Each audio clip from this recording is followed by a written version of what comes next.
ഓം ശ്രീ ഗണേശ ശാരദാ ഗുരുഭ്യോ നമഃ. സദാശിവസമാരംഭാം വ്യാസശങ്കരമധ്യമാം അസ്മദാചാര്യപര്യന്താം വന്ദേ ഗുരുപരമ്പരാം. ശ്രീ ഗുരുവായൂരപ്പാ ശരണം. ശ്രീ ഗുരുവായൂരപ്പാ ശരണം. ശ്രീ ഗുരുവായൂരപ്പാ ശരണം. ശ്രീഹരിയം ഒരു നിഴൽ നാരായണീയം. ദശകം 20. ഋഷഭയോഗീശ്വര ചരിതം. പ്രിയവ്രതപുത്രനാകും അഗ്നീന്ദ്രന്റെ മകൻ നാഭി പ്രിയമേറും നിരവധി യാഗങ്ങൾ ചെയ്തു. പ്രീതി തേടി യാഗം ചെയ്യും നാഭിരാജൻ തന്റെ മുന്നിൽ പ്രേമലോലൻ ഭഗവാനും ദർശനം നൽകി. സർവരൂപായാഗശാല മധ്യത്തിങ്കൽ നിന്ന് നിന്നെ സർവമുനി ജനതതി സ്തുതിച്ചിടവേ നാവി തന്റെ പുത്രനായി സ്വയം അവതാരം ചെയ്യും നാരായണൻ വരം നൽകി തീയിൽ മറഞ്ഞു. മേഘവർണ്ണ അവിടുന്നു നാഭിയുടെ പത്നിയായ മേരുദേവി ഗർഭത്തിങ്കൽ ഋഷഭനായി. അസാധാരണമായുള്ള ഗുണപ്രഭാവങ്ങളോടെ അനന്തരം അവിടുന്നു അവതരിച്ചു. ലോകത്രയം ഭരിക്കുന്ന നിന്തിരുവാടി തൻ മുന്നിൽ രാജ്യഭാരം സമർപ്പിച്ചു നാഭിരാജനും. മേരുദേവിക്കൊപ്പം തപോവനത്തിങ്കലെത്തിച്ചേർന്നു. മേഘവർണ്ണ സേവ ചെയ്തു മോക്ഷം പ്രാപിച്ചു. അസുലഭ ഗുണനിധി അസൂയാരുവായി ഇന്ദ്രൻ അജനാഭ വർഷത്തിങ്കൽ മഴ പെയ്തില്ല.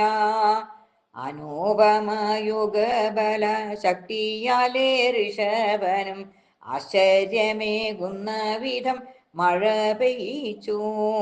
ഇന്ദ്രഗർഭം ശമിച്ചല്ലോ സുന്ദരിയം ജയന്തിയെ ഇന്ദ്രൻ നൽകി അവിടുത്തെ വാമഭാഗമായി.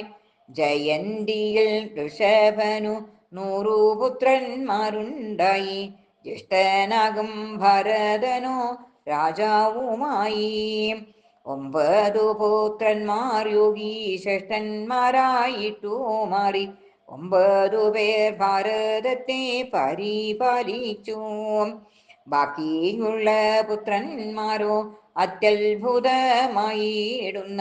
തപശക്തി കൊണ്ടു ബ്രാഹ്മണ്യത്തെ പ്രാപിച്ചു.